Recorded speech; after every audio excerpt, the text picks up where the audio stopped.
A lot of people tied this record to 9/11. It's released in 2002. You're in New York.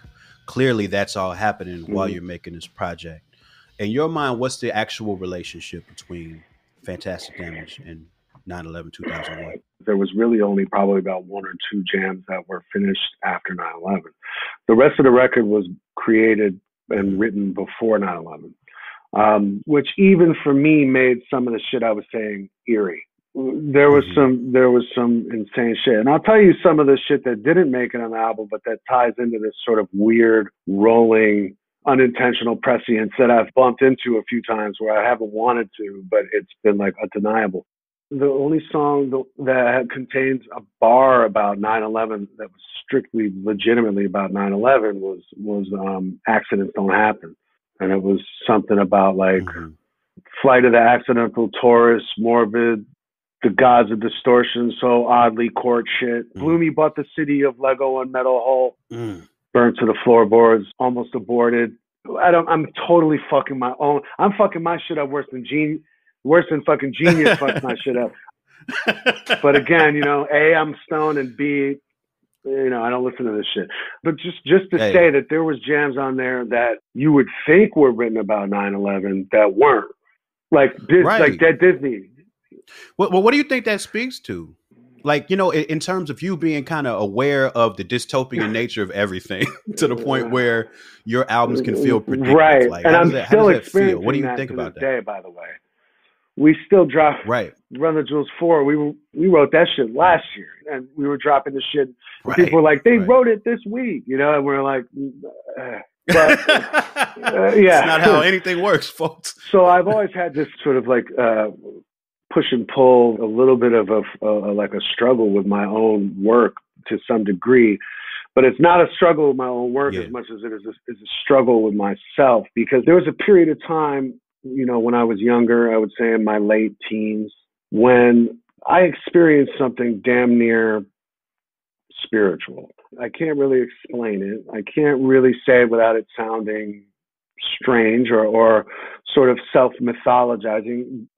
But what I can say is that at a certain point, I was dislodged from school early, and I was dislodged from the normal reality of what everyone my age was normally doing around me. And at the same time, I had been continuing on my sort of journey of shit that I was interested in reading. And I was, as everyone knows, reading a lot of Philip K. Dick, and I was, and a lot of other things.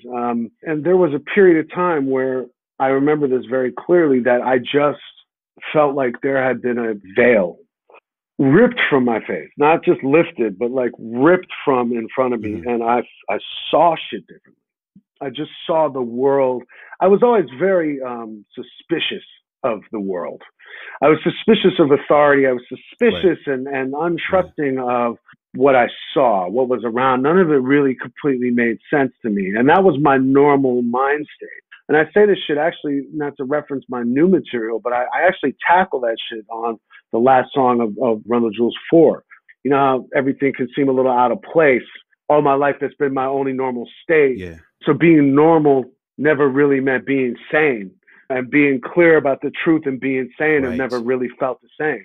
And that's something that was very real for me, because when you're on edge all the time and you can't necessarily explain why, apart from the fact that you have there's something that's happening in your mind that's not computing with what's being presented to you. It's an intuition, maybe. Those intuitions become fulfilled by information that you gather as you get older, and you start to see the world a little bit more, and you start to understand the dynamics of the world. But I had a very violent sort of awakening intellectually and spiritually, I think. And I'm not spiritually like religiously, but spiritually in the way that I think about it, which is a movement of information and feeling that seems to come from somewhere else, seems to enter you, and you couldn't even tell someone why. But all of a sudden you see things differently. This all really happened right as I started to be a recording artist. It all coincided. So you're like documenting this veil lifting song for sure. to song. And I think and Company Flow was a lot you could see the beginnings of that. But I think Fantastic Damage, I was really confronting it on that. Company Flow, I was confronting it like, this is what I think about certain shit. This is my perspective. Fantastic Damage was like, I think this shit is making me crazy. I think I might go crazy. You know what I mean? I might be crazy. Right. That was the first record that I ever dropped where people were sort of starting to associate it with things that were happening that I knew that wasn't really why it was written, but I also couldn't really give an argument as to why they couldn't associate it. I hear it. I didn't write it for that, right. But it was hard for me to just say, no, when I'm saying like, when the city burns down, I'm going to go to Disney World and I'm on my roof watching planes hit the fucking buildings. You know, and it's like, I can't, there's shit that even I was like, all right, that's weird. I'll give it to you. I'll give you an example of something that people don't. This is not known, except maybe to a few friends. Before the record was made, when I was making Fantastic Damage, when we were doing Company Flow, lived in Tribeca in a loft that my mother had very early in the Tribeca years, at the edge of Tribeca, and she built about 8 or 9 rooms in there. And she rented them out. Right. This is how she made her scratch every month. She was like, I'm going to just illegally build rooms in this loft and we're going to rent it out to students and shit. So basically it was a flop house. That's where we made a lot of the Company Flow stuff. That was the loft that we made a bunch of shit in for a couple of years. That loft was very close to the World Trade Center. It was like 2 blocks away. It was like 2 blocks away. And so I used to take a lot of drugs. So one time I took ecstasy and I went down high as fuck. And you used to be able to walk. The thing we used to do is we'd smoke weed or drink, and I think maybe a little later, I returned to the area because that was an area that you could walk around in and nobody was there. It was a little area, a little corner of the city that if you knew about it, which you probably wouldn't find yourself there unless you, like us, had for a while lived in that area. No one would be like, hey, let's go take some drugs and go wander around and go to the World Trade Center when in the middle of the night. But you could if you wanted to.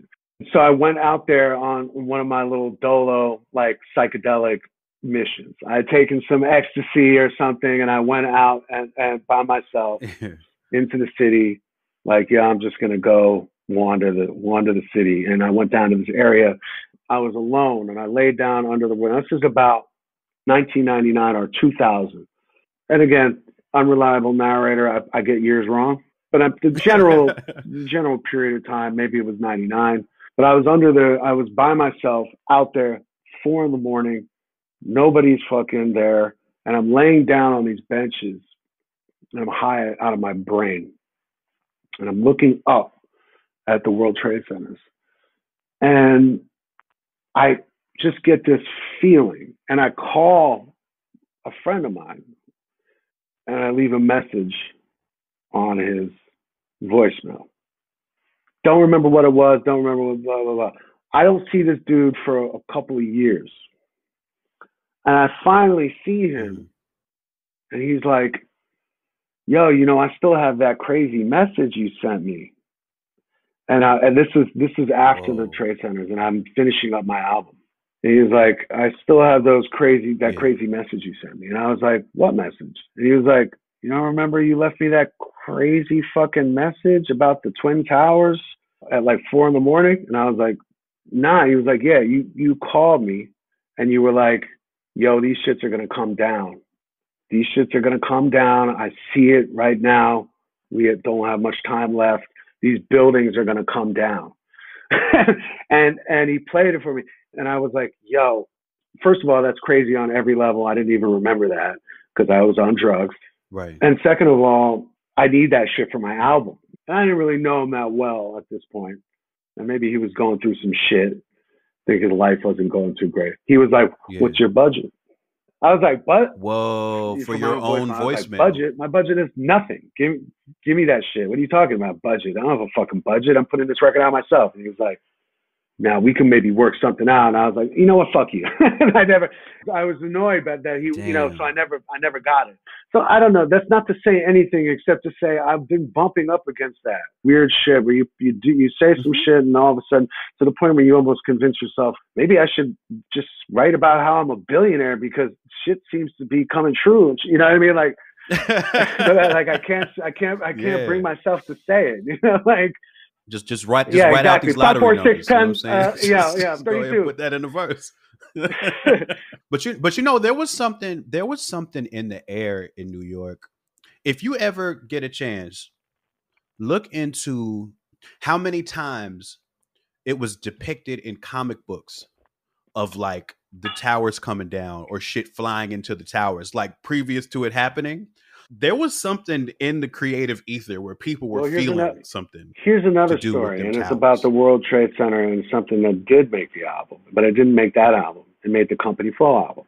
Now, I told you that me and Jess were in that loft during the time that we were creating a lot of the Company Flow stuff, right? I finished it up after I moved to Brooklyn, but a lot of the chunk of that was me and Jess living in the same loft near the World Trade Center in Tribeca. The original 1993, I believe, World Trade Center bombing. I was there. I was in that loft. And I woke up and there were ambulances filling the whole street. And I was like, yo, what the fuck is going on here? And I had a portable DAT player. And I went down, walked the 2 blocks to the World Trade Center. And I caught all of the people coming out of the building in blankets covered in ash, right? And I interviewed them. I pretended that I was news radio. And I interviewed them as they were coming out of the building. And that interview, a portion of that interview got on Fun Crusher Plus. It's in a song called Tragedy of War. And it's the beginning of the jam. And he's like, what section was this production? In the parking garage. Parking. On the number 2 on the number 1? I don't know. And then the song starts. That's an interview from a dude who was covered in soot. Because he just came out of the World Trade Center because they had tried to take that shit down. Someone had tried to take that shit down back then.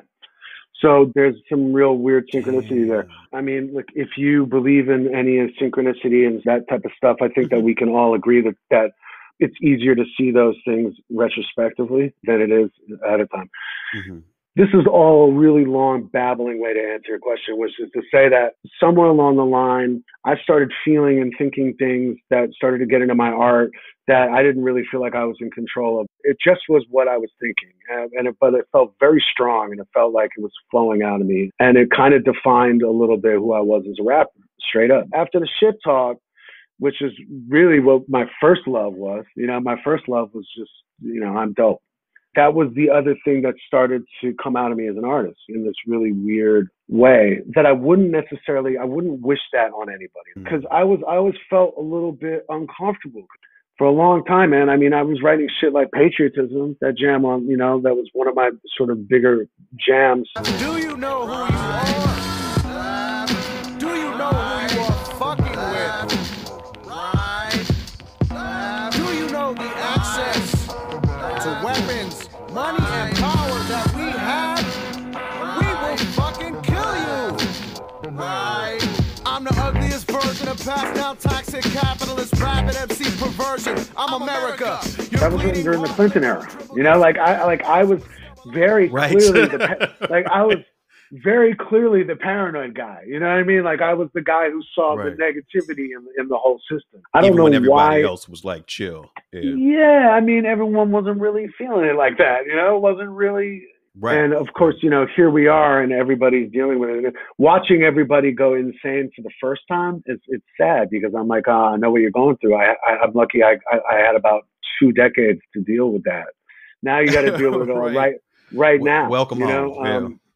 I would never wish that feeling on anybody. Like, it's not fun where everybody's like, why are you, why do you think like this? Like, what's the deal? Why are you so, that's just the way I am. That's just the way it has been. And I think that it's ebbed and flowed. And you can hear it particularly probably on Fantastic Damage, because that was the first piece of music that I did that was really me, and it was right at the peak of, or the beginning of the explosion of all that thought, you know.